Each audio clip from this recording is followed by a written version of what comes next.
Welcome to the most electrifying channel in all entertainment. It's your boy PK. Today I'm here talking to my man TJ Sterling, here to go over his current project. How you doing, brother? Hey, what's going on, man? I'm happy to be here. TJ Sterling, president and artist, lead artist of RAE Comics. It's a pleasure to be on the show, everybody. Thank you for coming through. So let's just get to it, man. Tell the people who you are and where you from. Let's get to know who Absolutely. you are. Yeah, I appreciate that, man. Yeah, I'm again, my name is TJ Sterling. I'm the president and lead artist of a company called RAE Comics. RAE Comics focuses on independent. I'm sorry, it's an independent comic book company that focuses on telling unique narratives about characters of color. And we've been around since 2015. We've been doing really, really well overall within the last few years. And this month is kind of special, man. We dropped our very first Kickstarter, like ever, you know what I'm saying, just on August the 12th, and tomorrow is September 11th, and Kickstarter is done at that point. So I'm really hoping that everybody gets a chance to take a look at it and flip on through and see what's going on. Okay, that sounds very exciting. Doing your first was that kind of a lot of pressure to you to do your first Kickstarter? I mean, yo, man, the pressure was absolutely on because it's one of those things that when you've never done something like a Kickstarter, and it's kind of like a pass or fail. There's no like do-overs. There's no what is it called? There's nothing to where you have the ability to like how do I say this? Like if you fall flat, you fall flat. Or if you pass or go or meet it, then that's what you do. It's kind of like a feast or famine type of situation. So with no experience at all under my belt with Kickstarter, I honestly had no idea what was going to go on or how it was going to work. And I think just the unknown was a little bit daunting and a little bit nerve wracking. But things started to kind of come together as the book. I'm sorry, as we like started to kind of build out the rest of the page. I think once we had our video done, we had the page done, and it felt like it was actually going to be relatively successful. I guess I could say that. That sounds great, man. Look, I'm excited for it. I'm definitely a backer. Though I would say this, I had definitely pledged to one of the tiers. Can you at all do like an ad hoc? Because I kind of want a T-shirt too, man. I don't know if there's possible to do like a plus to the tiers or anything like that. Can people do that? So currently Kickstarter doesn't have a feature to where you can add on items to your cart. But the beautiful thing about Kickstarter is that every single pledge is unique, and you're not kind of listed as like a number or anything like that. You're actually listed as a person. So all you have to do is if you want a t-shirt, all you have to do is add the additional amount plus the shipping to your current order. And like I guess say you got all the books at 35, the t-shirt's 25, and there's I believe it's a $6 or $7 $8 shipping. I can't remember off the top of my head, but you add the shipping as well as the price of the t-shirt to your current order. And then what I will do is I'll make sure, and then you just write a note like you're going to have the opportunity once the Kickstarter ends on Friday morning at 7:45. A survey is going to come out, and you're going to basically see, okay, well, this is the perfect time for my address, and you can even write me a personal note on the actual survey. So you can say, oh, well, I added a T-shirt to my order. Please, send it to this address or whatever. So you can do all that information on the actual survey. So yes, please up your pledge for the T-shirt that you want in the size that you want, and then just make sure that you're giving me a personal note so I can, make sure that gets taken care of for you. Absolutely. We do have a question from the audience here, and they said you're cutting in and out. I'm not sure if there's a issue with the mic or not, but Tough Nerd Toys wants to know, is there any action figures coming with the project here? Yeah, oh, that's dope, man. There actually are quite a few action figures available on the Kickstarter, and they're exclusive Kickstarter action figures as well. So I absolutely, what is it called? I encourage people to just jump on and take a look because we definitely have some really great toys and action figures available on the actual Kickstarter. Oh, great. So, guys, definitely, I have the link down in this description to click on the Kickstarter if you want to definitely check out the action figures and all the swag that's on the Kickstarter for sure. Because I'm definitely going back to get me a T-shirt. I definitely am down for that. Listen, I want to know, where did you come up with this idea for this project? Like, what pushed you to want to do this particular project? Absolutely, it's a great question, man. And I apologize when you asked me to tell everyone about me. I forgot to do that earlier and went It's into all the right. company information. But this question that you're asking now kind of ties into how I created Okemus. So I started collecting comics in like the early 90s, like 1991 or 1990 was the first time I ever bought a comic book. It was X-Men #1 by Jim Lee. And I was incredibly inspired by this. And again, I'm a young black kid from Grand Rapids, Michigan. It's a super small town. There's not a whole lot of diversity, and even in the town, but there wasn't even really any diversity on the shelves of the comic book stores either. And I think that kind of registered with me as a kid, like, man, I want to tell diverse stories, like, because I want to tell stories that reflect the environment and the people that I know, that I hang out with and I live with and things like that. So it was kind of like an early register for me that I had to do something about it. And years later of like going, like just being an art major in high school and then in college, like I came up with this concept for Okemus while I was, getting ready to actually go to college. I came up with the concept of what Okemus was. I was drawing some of the characters in an art class, just proto versions of the characters, and I was like, man, it'd be really cool if all the stuff that I loved about the 90s was kind of coalesced into one, main property or one main thing. And that's really what Okemus is. It's like a love letter to the 90s. We've got time travel, we've got sci-fi, we've got action, we've got martial arts, because I'm a martial arts, like a black belt in karate. I did martial arts for 12 years, so I absolutely love what martial arts is and what it's about, and the credo of it. So that's also in this book. There's also again a little bit of the ode to the Sentai genre, all the really cool things that I love growing up. So what people are really getting is a book that's from the heart, that's like near and dear to me, and it's fun. It's a lot of fun. It's a very entertaining book. Oh man, this sounds dope. Look, the '90s, in my opinion, was the best time for comics. I gotta say that that's my favorite time. But since you talked and touched on the '90s, who would be your biggest influences? Who would be your big Absolutely. influence in comics? Yeah, I'm reading some of the comments and it says that it's spooling again and I'm cutting in and out. So hopefully you guys can hear me. I apologize about that. Yeah, my first biggest inspiration from comics would probably be, again, Jim Lee's style of art. But then to me, Oh man, Todd McFarlane was the guy that took it to the next level. And I think that even to this day, Todd McFarlane is probably the most iconic comic book artist of all time. I mean, his art, wow. his poses, everything that he's done over the years has been recycled and kind of redone. And yeah, it's just one of those things. Like, to me, he made the biggest impact in comics overall. He was one of my biggest influences. And I went on to be very influenced by the Image comic art style, Wildstorm, Ryan Benjamin, Michael Turner from what is it, Top Cow, and eventually Aspen. So lots of, like, again, the 90s is like my biggest inspiration overall.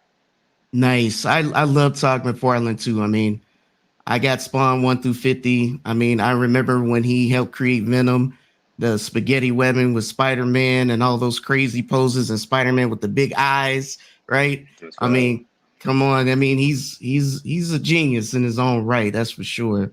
And that's amazing, man. You got some good influences there. So did anybody, what are the collaborators on this project for sure? Because I kind of want to know who else worked on this project with you that make this amazing books that you bringing out. Absolutely. I appreciate that, man. Yeah, so I'm the writer and artist of the series Okemus, which is our flagship title. Again, if you guys don't know what Okemus is, I can give you a quick rundown. It's a sci-fi martial art action story about a young black kid that has a latent superhuman ability that could potentially save the human race. And he's being pursued by four warriors from the future that actually want to steal that power for themselves. Again, lots of drama, action, suspense. It's something that I personally love as a storyteller. It's like a really a great book, and I think you guys will love it too. I've got some really great friends of mine working on this book with me. The Zong brothers are the colorists on it. They've worked for me for the past 4 years now. My dude Deron Bennett is the letterer, and I believe that's the main team that's on the book at the moment. So there's literally A just about team. three of us, but we um, we carry a lot of weight between the three of us actually. Got you. And it looks like a superb coloring, I gotta say. I showed some of my friends the cover art, and they're like, "Whoa!" they're shook. I gotta say, Thank you. that's pretty dope. So after you wrap up this part of the project, what do you think would be your next move? What's the next move for Mr. TJ Sterling? What's going on here? Oh man, I mean, the crazy thing is that we're currently sitting at a very decent amount of backers. Where 500 people got orders that need to be fulfilled. So we're going to be fulfilling orders for the next month or two. That's definitely on the immediate docket in terms of what's happening next. But post that, I mean, we're literally just kind of how do I say this? We got a whole bunch of other titles that are in the works right now, man. I got like four other books that are being developed at the moment, which I'm extremely excited about because we have our first woman-led series, we have a YA title, we've got a sex comedy coming out. Like we have all these really, really interesting, cool, fun books that are on their way through RAE Comics very, very soon. So I mean, I'm just excited to share it with everybody because really and truly, it's going to be a fun and diverse selection of material for everyone to get into. That sounds great, man. And I can't wait to see the all your other work to coming down the line. You got to. It seemed like you already got some fans in the comment section. So Tough Nerd Toys is he's more interested in the action figures of the characters because he likes the uh, the style. So he definitely wants to get some. He wants to know if you have a Facebook page. Yeah, Tough Nerd Toys. You can easily just kind of search me on Facebook. Just search my name, TJ Sterling, or RAE Comics, and you can easily kind of just see what's going on with my personal page and the business page. The toys themselves are more collectible figurines than anything. So they do not have an articulation at this point. It's something that we are working on for the future.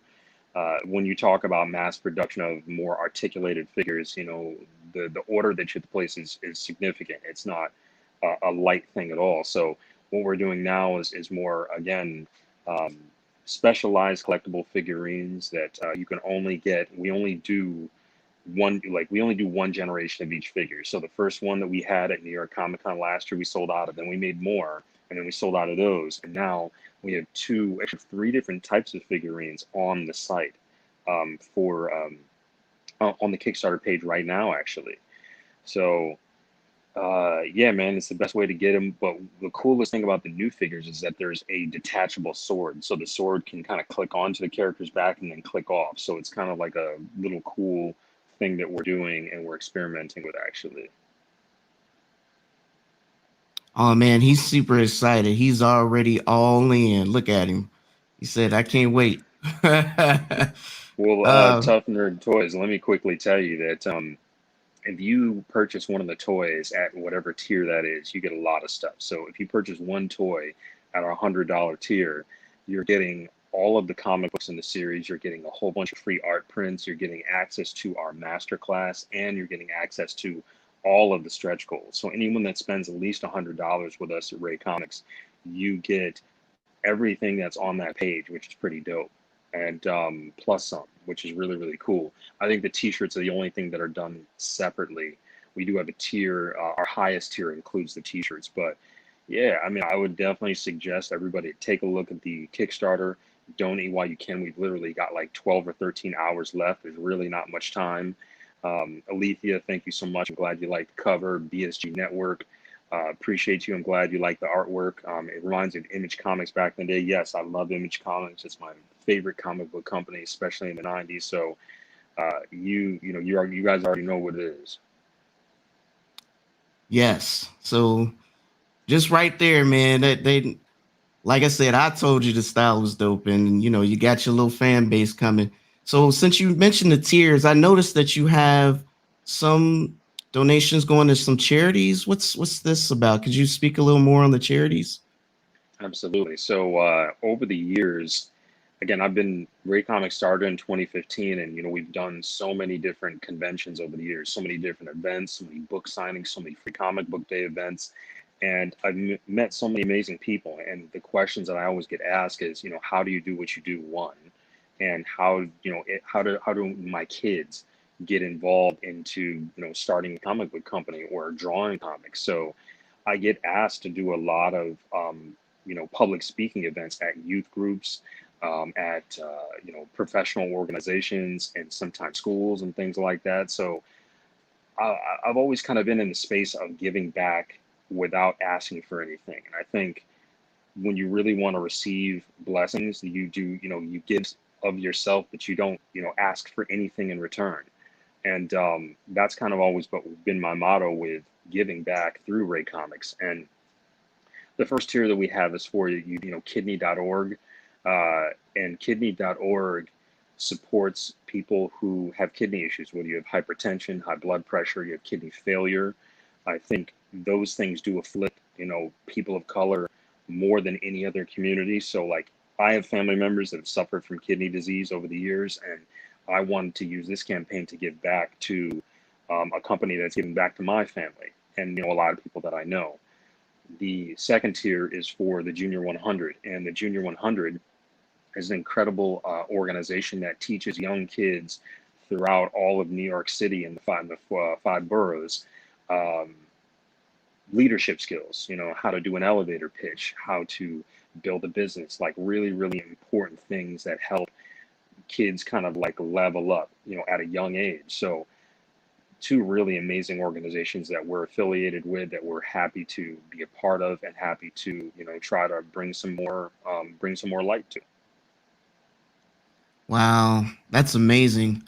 I used to also do some art when I was young. Me and my buddy, we were into. Actually, he was Japanese, and we also did like a play comic, just basically in our notebook, and we always wanted to know what's happening and how to make it big. Actually, he did make it big. He does animation for gaming. He actually went ahead with his dream. I just stopped doing it altogether. But I've always been a fan as a consumer, and I know there's a lot of work going on behind closed doors to get these books printed and get this kind of body of work made. And unfortunately, as consumers, we don't understand that part of it. And I'm pretty sure you worked hard. And as you mentioned, you worked, or at least in the video, I'm not sure if you mentioned it on the stream, but you worked at Marvel Comics, Dark Horse, and did some work with DC as well. Yeah, man. I've had the pleasure of working with some really great companies, man, over the years, and doing some cool work for folks. And when I graduated, my last year of college, I actually was an intern for Marvel for about a year, and I worked as a production artist, regular Monday through Friday, 9 to 5 job, but it was an internship, and it was really incredible. And I met so many amazing people in the industry. And then, afterwards, after leaving Marvel and graduating college, I did, some cover work for Dark Horse, and then I did some art for Aspen Comics as well. And then more recently, I did some stuff for DC, where I was a layout and background artist for Batman Giant #5. Um, so yeah, man, like I dip my foot into the professional pool when it comes to art from time to time, but comics and independent comic books about people of color in positive narratives is like my main focus. So my main focus is building my own business and building my own comic book company to do my own thing, because right now creator owned IP content is really where it's at. So, and since you said that, could you tell the audience what what it's like to be independent versus working for the big two or the big three, whichever ones you want to call it? And if you can give us a little bit of insight on what it's like to maybe have a licensing deal with the big two or big three, if you want to call it. Yeah, I can't speak heavily to licensing deals in terms of the big two because I haven't had those conversations, but I will say that I know that it does happen. They've done it in the past with other companies, they've other independent companies, but I just know that when you're working for the big two, it's all about those characters. You know, when you're working for a company, they already have toys in the sandbox. They're not really necessarily looking to take anyone else's toys and put it in their sandbox, so to speak. So when you have your own comic book company, you are literally the owner, operator, creator, president in general, or whatever you want to call it, of your own movement. And you have your own toys in the sandbox. And that's the beautiful part about it. You make your own deadlines and you literally become the master of your own destiny. And that's why I love independent stuff more than anything, because like just the flexibility to do what you want and experiment and take things to, you know, the next level. Yeah, awesome. Kind of like following in Ty McFarlane's footsteps there, it sounds like. Hey, I mean, there's nothing wrong with just doing your, you know, doing your own thing and literally just, you know, just I think because so many people have great ideas. So like, why not pursue those ideas to the absolute fullest? I mean, push yourself to create, you know, a unique expression of your own creativity. Like, why not? Absolutely. I agree with you 100%. I just wanted the audience to hear your take on it. You know, like I said, we're mainly the consumers. We don't really get to see the other side, and a fresh it's fresh to hear it from your mouth of what goes on behind closed doors. And I appreciate you sharing all these things with us. And more importantly, we're excited for this project. Folks, the project does end tomorrow. So please hit the link in the description to check out which tier you think you would fit you, and definitely pledge. I want to make sure that everyone gets an opportunity to look at what's available just to see what will work for you, even if you don't really want products, but you kind of, I think there's a tier where they could just pledge regardless if they want without anything, right? There is one without Absolutely. anything. Yeah. If you want to just support and drop, you know, a donation, you're more than happy, will, you know, able to do that as well. Again, you know, the lowest tier we have, I believe, is $5. So it's super easy to get involved. I mean, I personally would love everybody listening to spend at least $35 because then you actually get all of the comic books. You spend $35 for the set and then you pay shipping and you get access to every single book that we've ever created and you get access to my masterclass. I'm actually doing a, you know, comic book masterclass where I'm talking about my career at Marvel. I'm talking about, you know, comic book production. I'm talking about anatomy perspective. I'm talking about how to, you know, work and sell at cons, how to apply to get into cons. So I'm talking about all of this really, really important information. And you're getting so much for at least, you know, $35 and for shipping or whatever. So like I said, I implore people to spend a little bit more money because you just get more. You get a whole lot more. But if you can't and you can only swing something small, that's totally fine too. That masterclass sounds really dope. Is that a one-on-one, or is that a kind of a class scenario where you get a group of people and you kind of do like an audience type of setting? What is that like? Yeah, so I wanted to quickly read a couple of comments. BSG Network says, just tweeted this out. You guys need more viewers on the stream to hear and see the stream. Thank you so much. Deanna Stoneham, I'm guessing that's your family right there. She's saying this is definitely interested. I appreciate that. Thank you guys so much. Yeah, so the masterclass itself is basically going to be a Zoom call where, you know, everybody's going to have access, you know, via a link to a Zoom call. I'm going to be obviously the administrator on the Zoom call, and we're going to go through, you know, putting together a comic book. We're going to go through things like convention hustle, you know, how to work that out. And also at the end, we're going to do like a Q&A so people can ask me any type of question they want about, you know, Kickstarter, about comic books, about really anything and everything. You can pick my brain, and this is the place to do it.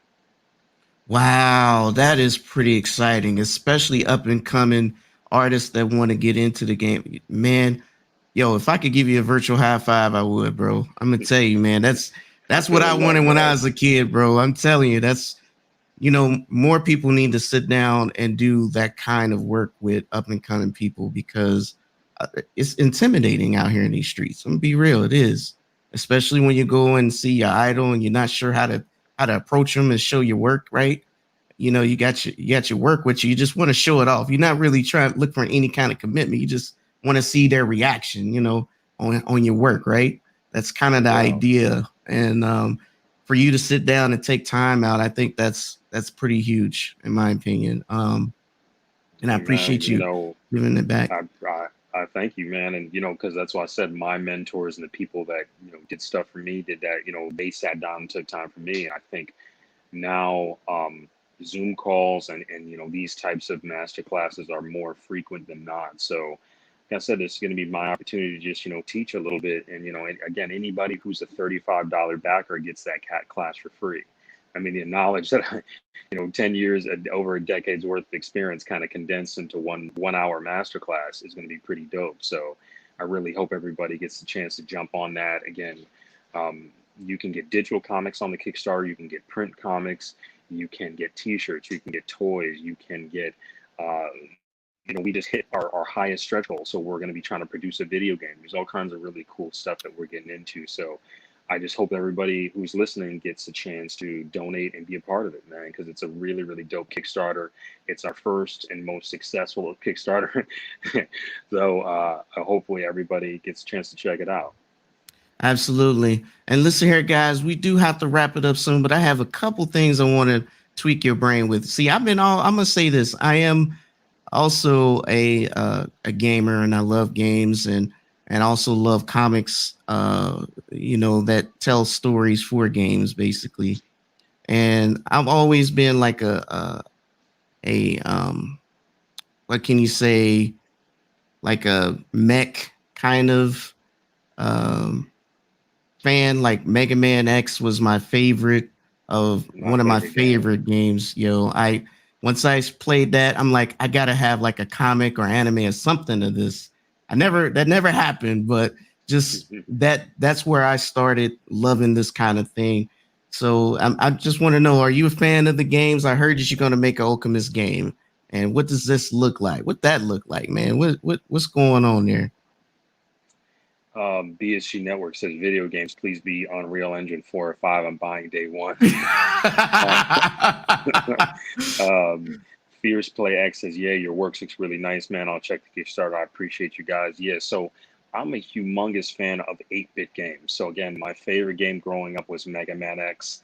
What? My that was my favorite game, that whole series. I love Alter Beast. I love Sonic. I love Earthworm Jim. Again, like I'm a 90s kid. So like everything in the 90s I loved, and 8-bit games to me were absolutely incredible. So it's always been a dream of mine to create a side-scrolling 8-bit video game featuring the Okemus characters. And with this Kickstarter, because the last and final stretch goal has been unlocked, we have the seed money to actually start doing something like that. So it's really, really dope. Again, like it'll most likely be for the iOS or Android. So again, everybody jump on, man, because the beautiful part about it is the game is for everybody. Even if you donate $5, you'll have access to the game.